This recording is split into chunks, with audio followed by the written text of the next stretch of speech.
La la la la la la la la la la la na na na na na na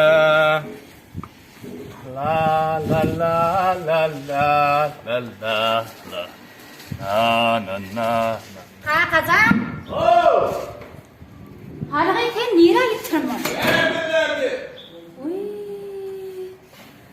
Ağay bu düğüsür gattırım kay. Ağay haklı zahir'in planı tırda. Canım var tağı mı? Hop. Düşene sen. Ay sularım hava ne oldu? Ağay ömrümde birinci gidip koçalığa peytali işekleyenimi gördüm anlam. O adamın bilen oynatma. Adamın istidadı zayık tədini kaldır ya. Neden oluyor mu?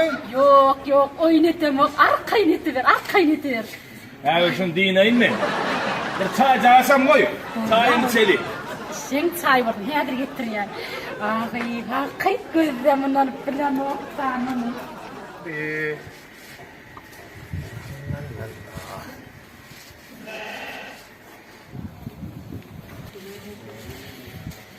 Kazan verine derit. Oh. Qoğuşlan gözünden, qoğuşlan gelinlerinin dilinden, ustalan dilinden 40 kişi tükürür. Tüp. Arkaymışlar.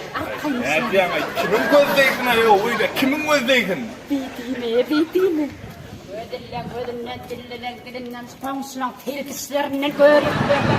Oy ne evet dur. İyi der haydi ya. He? İyi güler.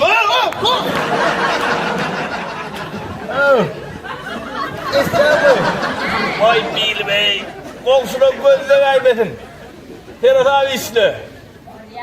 Ey. Yedenin var oradan. Karannegan insanı ödme ağacağına büyüdüm ama bilmem de.